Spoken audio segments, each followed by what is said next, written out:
होली की आत्मा। बचपन से शहर में रहने वाला मनोज इस साल होली की छुट्टियों में अपने गांव दुर्गापुर वापस आता है, जहां उसे देख पूरा गांव खुशी से झूम उठता है। जब गया था तब इतना सा था और अब देखो कितना बड़ा हो गया है। हाँ सरपंच जी, जब मैं गया था तब आप भी बहुत जवान थे और अब देखो कितने बूढ़े हो गए हैं आप।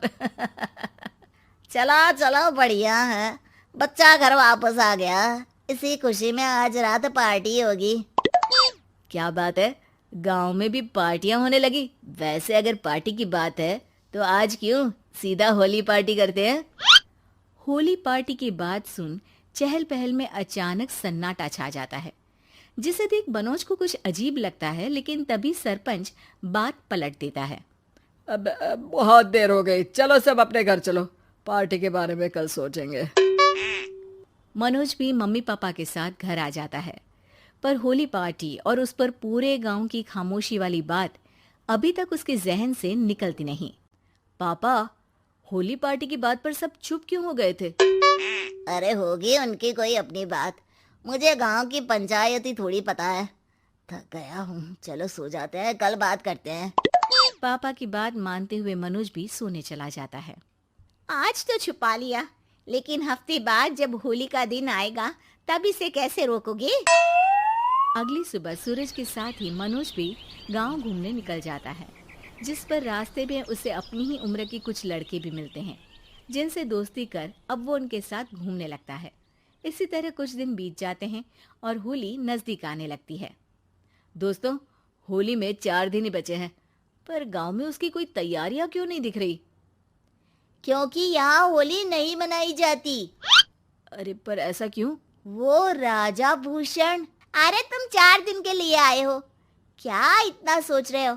चलो कुछ खाने चलते हैं। इसी के साथ एक बार फिर होली की बात को टलते हुए देख मनोज को शक होने लगता है। वो घर पहुंचते ही इंटरनेट पर अपने गांव और राजा भूषण के बारे में जानकारी निकालने लगता है। क्या? मुझे आज तक ये नहीं पता था। ऐसा कैसे? किसी ने मुझे कुछ बताया क्यों नहीं?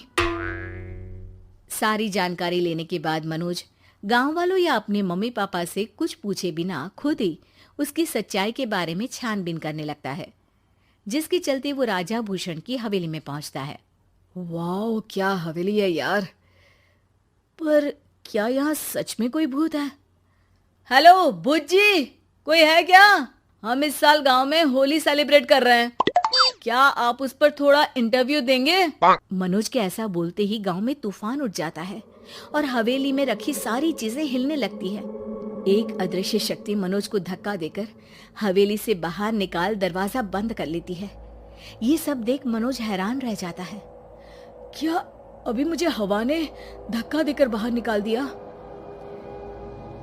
मेरे होते हुए इस गांव में कभी होली नहीं मन सकती, इसलिए दोबारा ऐसी कोशिश भी मत करना, अंजाम बुरा होगा।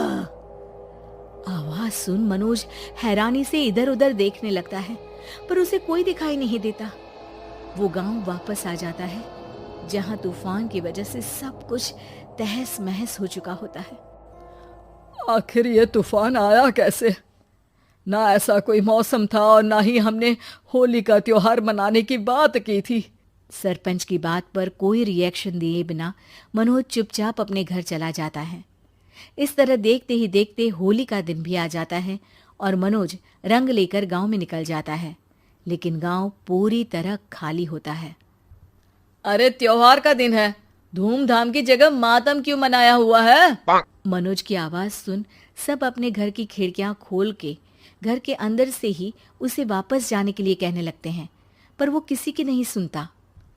तुझे पहले भी समझाया था, अगर होली खेलने की कोशिश भी की तो अच्छा नहीं होगा। अरे बात मान लो बेटा, तुम्हें सच नहीं पता। मुझे सब पता है। सालों पहले इस राजा ने एक अंधविश्वास फैलाया और आप लोग आज तक उसे मानते आ रहे हो। अरे बेटा, जब तुम पैदा भी नहीं हुए थे उससे भी बहुत पहले से इस गांव पर होली का श्राप है। अगर गांव में होली का त्योहार मनाया जाता है तो प्रलय आना पक्की बात होती है। राजा भूषण इस सब में नहीं मानते थे और त्योहार मनाने लगे, जिसके चलते होली वाले ही दिन पहले उनके बेटे की और फिर उनकी मृत्यु हो गई। तभी से गांव की रक्षा के लिए उनकी आत्मा उस हवेली में रह रही है। सबकी बातें सुन मनोज उलझन में पड़ जाता है। सोचना भी मत मनोज, अगर तुमने इस परंपरा को तोड़ने की कोशिश भी की तो उसका परिणाम इस गांव और गांव के लोगों के लिए अच्छा नहीं होगा। मुझे भी यकीन नहीं हो रहा कि आप लोग एक बेतुकी बात को मानकर सालों से रंगों के त्योहार को मातम की तरह मनाते आ रहे हो। मनोज किसी की कोई बात ना मानते हुए पूरे गांव में रंग बिखेर देता है, जिसके तुरंत बाद वहां तूफान के साथ बिजलियां गरजने लगती है। अचानक मौसम में ऐसा बदलाव देख जहां मनोज कंफ्यूजन में आ जाता है, वहीं गांव वाले डर से सहम जाते हैं।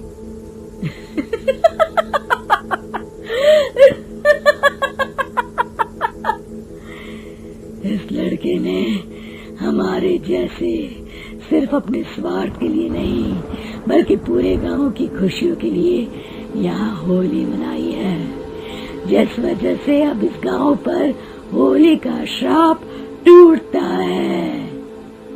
ऐसा बोलकर राजा का भूत वहां से गायब हो जाता है, जिसके बाद गांव के लोग धूमधाम से होली मनाते हैं। खुशियों के रंग गांव में बिखरे ही होते हैं कि अगली सुबह अचानक मनोज कहीं गायब हो जाता है और एक बार फिर गांव में होली का नया राज शुरू हो जाता है।